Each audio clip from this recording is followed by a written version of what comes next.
صلی اللہ علیہ وسلم نے فرمایا کہ فتنے یہاں ہیں مشرق کی طرف. یہ اور بھی متعدد سند سے یہ حدیث ہے کہ نبی صلی اللہ علیہ وسلم نے مشرق کی طرف اشارہ کیا. تو مدینہ کا جو مشرق ہے نا، سارے فتنے وہیں سے آئے ہیں. خوارج کا فتنہ بھی وہیں سے پیدا ہوا، فتنہ دجال بھی وہیں سے نکلے گا، اور جو مسیلمہ کذاب کا فتنہ تھا، یعنی مشرق کی طرف جو ممالک ہیں ان سے فتنے نکلیں گے. تو وہ سارے فتنے جتنے بھی تاریخ میں ہوئے ہیں اسی طرف سے ہوئے ہیں، بڑے بڑے فتنے جو ہوئے ہیں نا. چلیں، اور آپ نے فرمایا کہ والجفاء وغلظ القلوب فی الفدائین اہل الوبر. یہ جو گائے کے دم پکڑ کے چلنے والے لوگ تھے نا، ان لوگوں میں فتنے ہیں. جو دیہاتی لوگ تھے نا، دیہاتی، یہ جو دیہاتی لوگوں کے دل سخت ہوتے ہیں نا، تو آگے اس کی تفسیر آ رہی ہے فی ربیعۃ و مضر، ربیعہ اور مضر میں. تو ربیعہ اور مضر بھی بنی اسماعیل میں سے ہی، اسماعیل علیہ السلام کی اولاد میں سے ہی ہیں، لیکن ان میں فتنوں کا یعنی ان کی میجورٹی ان کی طرف سے زیادہ فتنے ہوئے. ارتداد بھی انہی میں پھیلا ہے زیادہ، جو مسلمہ کذاب کے وقت ارتداد ہوا تھا، اور نبی صلی اللہ علیہ وسلم کے دنیا سے جانے کے بعد جو ارتداد ہوا ہے. حضرت ابو ہریرہ رضی اللہ عنہ سے روایت ہے، رسول اللہ صلی اللہ علیہ وسلم نے فرمایا فخر اور تکبر ہے اہل وبر میں. جو بڑے جانور نہیں ہوتے، وبر اونٹ کے اس کو کہتے ہیں بالوں کو، تو گائے اور اونٹ پالنے والوں میں تکبر ہے. والسکینۃ فی اہل الغنم، اور بکریاں پالنے والوں میں تواضع ہے، سکینت ہے. والایمان یمان، یمان اصل میں تھا یمنیون، یمن والے، تو دو یا میں سے ایک یا کو حذف کر کے اس کے بدلے میں الف لے کر آئے تو بن گیا یمانی. تو پھر قاضی کی طرح یا کو حذف کیا، قاضن میں جیسے حذف ہوتی ہے نا، تو اصل لفظ ہے یمانی. اور جب اس میں مؤنث ہوگا تو یمانیہ، اس کو لوگ یمانیہ پڑھتے ہیں، وہ غلط ہے، کیونکہ یمانی سے جب آخر میں تا آئے گا نا تو وہ یا واپس لوٹ آئے گی، تو یمانیہ. تو یمان، آپ نے فرمایا ایمان یمان میں ہے، اور حکمت وہ بھی یمن والوں میں ہے. جی، قال ابو عبداللہ سمیعت الیمن سمیت الیمن لانہا عن یمین الکعبہ. کعبہ کے دائیں طرف ہے نا یمن، اس لیے اس کو یمین میں ہے، تو اس لیے اس کو یمن کہا گیا ہے. اور شام کعبے کے بائیں طرف ہے، تو شؤوم سے ہے. یہ شؤوم ویسے تو نحوست کو کہتے ہیں نا، تو بائیں طرف مشعمہ ہے نا، مشعمہ، تو اس لیے اس کو اس سے شام کو جو ہے نا یہ نام دیا گیا ہے، شؤوم سے، شؤوم. محمد ابن جبیر ابن مطعم بیان کرتے ہیں کہ حضرت معاویہ رضی اللہ تعالی عنہ کے پاس وہ موجود تھے قریش کے ایک وفد میں. تو عبداللہ ابن عامر ابن العاص رضی اللہ عنہ نے ان کو بیان کیا کہ ان قریب قحطان میں ایک بادشاہ پیدا ہوگا، قحطان قبیلے میں.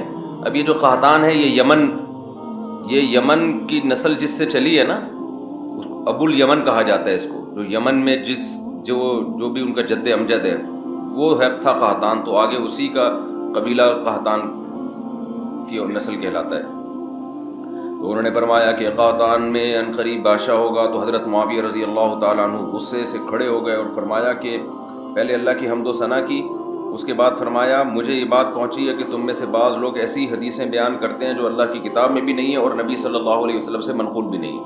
حضرت معاویہ کو اس پہ غصہ آیا کہ انہوں نے یہ بات جو بیان کی ہے نبی کی طرف نسبت کر کے، یہ بات ٹھیک نہیں ہے، کیونکہ انہوں نے نبی سے اس کے خلاف سنا ہے. تو وہ کیا خلاف سنا ہے؟ فرمایا فَإِنَّهُ بَلَغَنِي أَنَّ رِجَالًا مِّنكُمْ يَتَحَدَّثُونَ أَحَادِيث، لوگ یہ بیان کرتے ہاں فَأُولَٰئِكَ جُهَّالُكُمْ، یہ تم میں کم علم لوگ ہیں. فَإِيَّاكُمْ وَالْأَمَانِيَّ الَّتِي تُضِلُّ أَهْلَهَا، وہ امیدیں، ان امیدوں سے اپنے آپ کو بچاؤ جو امید والوں کو جو امیدیں ہلاک کر دیں. فَإِنِّي سَمِعْتُ رَسُولَ اللَّهِ صلی اللہ علیہ وسلم يقول إِنَّ هَذَا الْأَمْرَ فِي قُرَيْشٍ لا يعاديهم احد الا كبه الله على وجهه. یہ جو معاملہ ہے نا خلافت کا، یہ قریش کے پاس ہے، اور جو بھی ان سے اس معاملے میں دشمنی کرے گا اللہ اس کو رسوا کر دے گا. ما اقاموا الدین، جب تک کہ وہ دین کو قائم رکھیں. تو اصل میں بات یہ ہے کہ جس نے بھی حضرت معاویہ کے سامنے یہ حدیث پیش کی، پوری حدیث پیش نہیں کی. تو ایسا نہیں تھا کہ اسی دور میں ہوگا، بلکہ آگے حدیث آ رہی ہے کہ قحطان میں ایک شخص پیدا ہوگا جس کے ہاتھ میں رعایا ہوگی، کنٹرول ہوگا. تو یہ حضرت مہدی کے بعد ہوگا یہ یمن میں، یعنی یہ قرب قیامت میں اور علامات قیامت میں ہے. تو یہ اس دور کی بات نہیں ہے، بلکہ یہ بعد میں قرب قیامت میں ایک شخص پیدا ہوگا جو شام میں ہوگا، اور قحطان قبیلے سے اس کا تعلق ہوگا. آگے حدیث میں آ رہا ہے، وہی پھر اس حدیث کی تشریح کرتے ہیں. چلیں.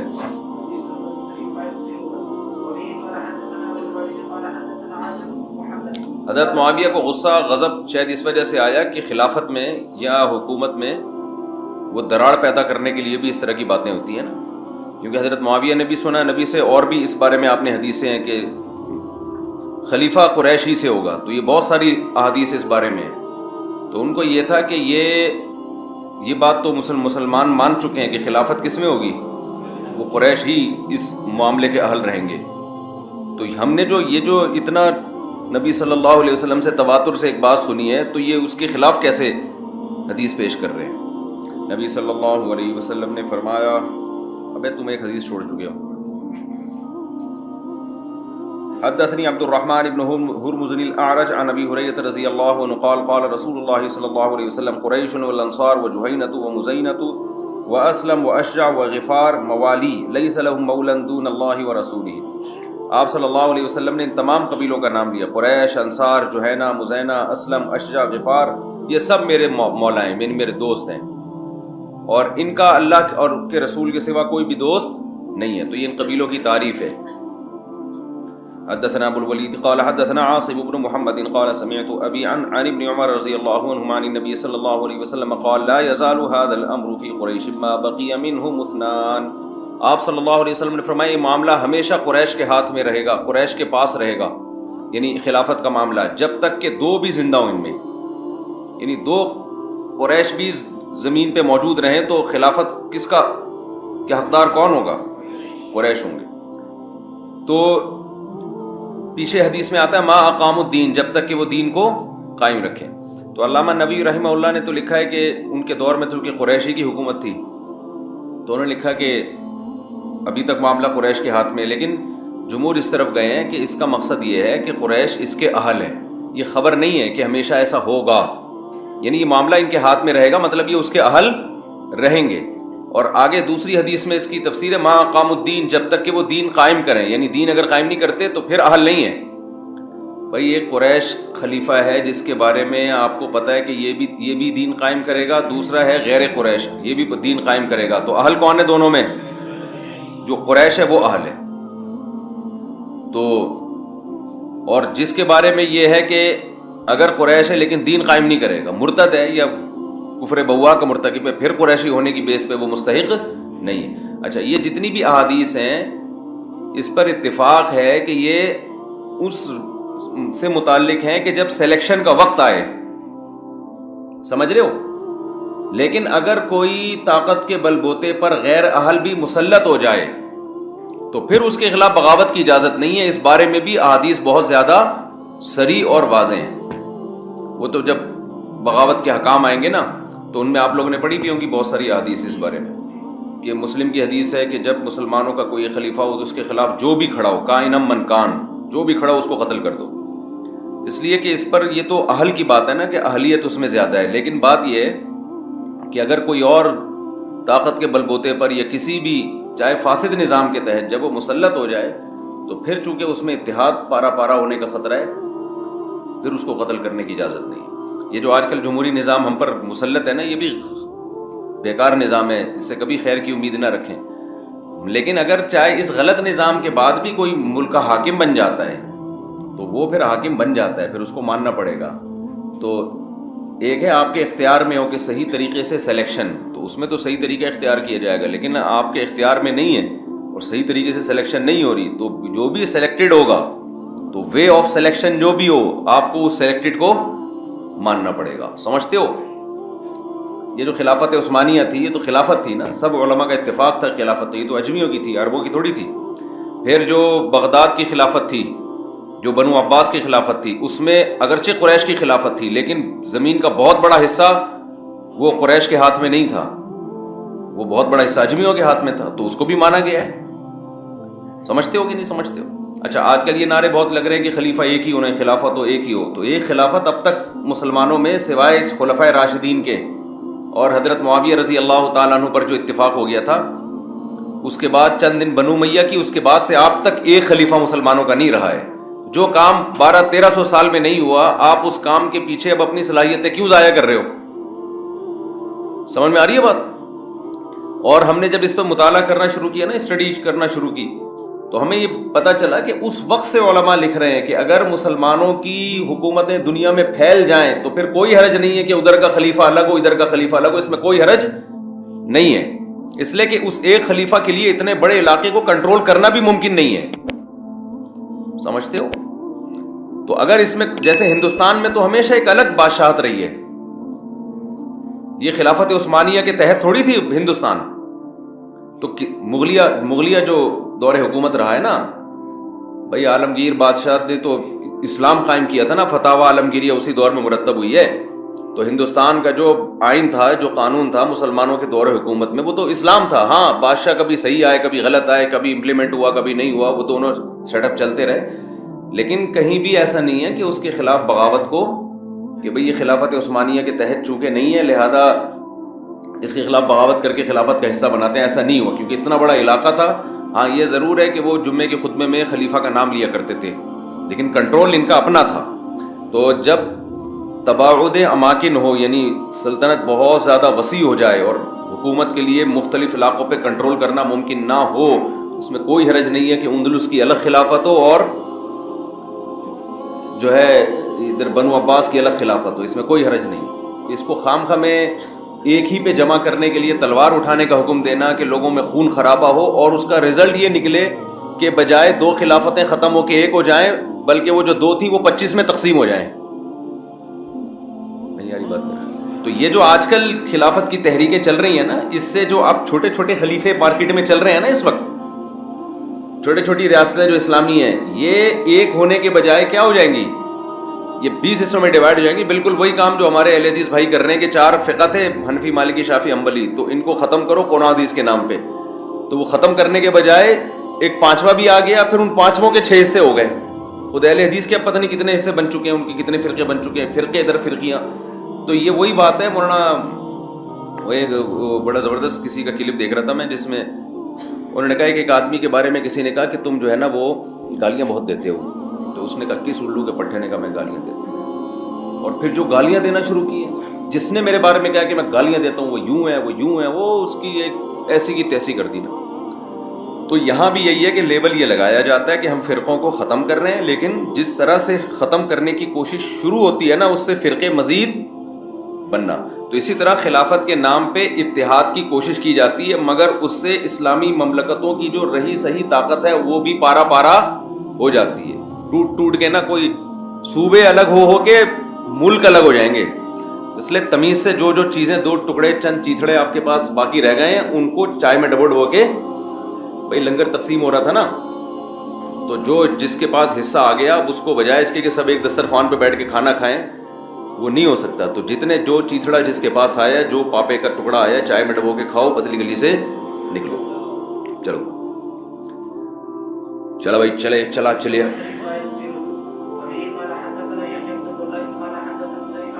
ہاں، اب خلافت حضرت مہدی ضرور آ کے قائم کریں گے، تو ان کو اللہ نے طاقت دی ہے، ان کے بارے میں خوشخبریاں ہیں، اور حضرت عیسیٰ ابن مریم نازل ہوں گے، ان کی قیادت میں ہوگا. تو فی الحال وہی طریقہ بہتر ہے. اچھا، یہ جب ہم بات کرتے ہیں تو لوگ کہتے ہیں اس کا مطلب ہم آرام سے ہاتھ رکھ کے بیٹھے رہیں، ہم کچھ نہ کریں، بس تزکیہ اور خانقاہوں میں لگے رہیں. تو یہ بات نہیں ہے. نظام کی تبدیلی کی کوشش کرنا یہ فرض ہے. ہم مسلح بغاوت کے قائل نہیں ہیں. باقی اجتماعی طور پر نظام کو تبدیل کرنے کی جتنی بھی سوٹیبل کوششیں ہیں وہ فرض ہیں. اب وہ 20 ہو سکتی ہیں. ایک طریقہ جامعۃ الرشید کا ہے، کسی کو اس سے اتفاق نہ ہو. دوسرا طریقہ جماعت اسلامی والوں کا ہے، JEI والوں کا ہے، اسمبلی میں جا کے انقلاب لے کر آؤ. اور چوتھا طریقہ تنظیم اسلامی والوں کا ہو سکتا ہے، یوتھ کلب والوں کا ہو سکتا ہے کہ کالج یونیورسٹیوں میں محنت کرو، بیوروکریسی میں لوگ لے کر آؤ.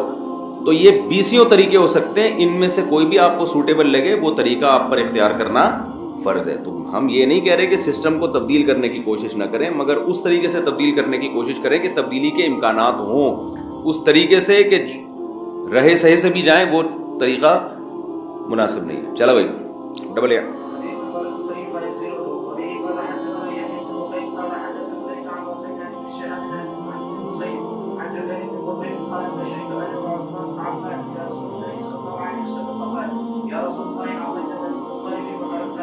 آپ صلی اللہ علیہ وسلم اہل قرابت تھے ان کو غنیمت میں حصہ دیا کرتے تھے نا. اللہ نے حکم دیا تو حضرت عثمان ابن عفان رضی اللہ تعالیٰ عنہ گئے اور جبیر ابن مطعم گئے. انہوں نے عرض کیا یا رسول اللہ آپ نے فلاں فلاں بنی مطلب کو دیا اور ہمیں چھوڑ دیا. تو آپ نے فرمایا کہ انما نحن وهم بمنزلۃ واحدۃ، انما نحن وهم منک بمنزلۃ واحدۃ. وہ اور ہم آپ کی نسبت کیا ایک ہی منزل ایک ہی جیسے ہیں؟ یعنی ایسا نہیں ہے، وہ مجھ سے قریب ہیں اور آپ کا رشتہ ان کی نسبت مجھ سے دور ہے. فقال النبی صلی اللہ علیہ وسلم انما بنو ہاشم وبنو المطلب شیء واحد. ٹھیک ہے نا، ایک ہی چیز ہے وہ.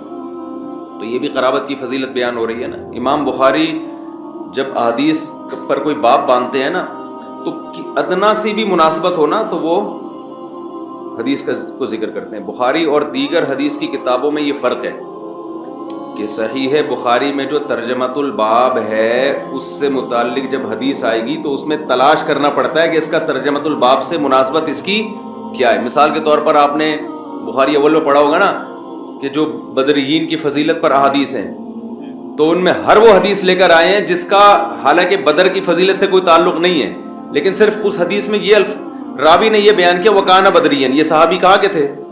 بدر کے تھے. اتنی مناسبت بھی تھی تو وہ حدیث لے کر آئے.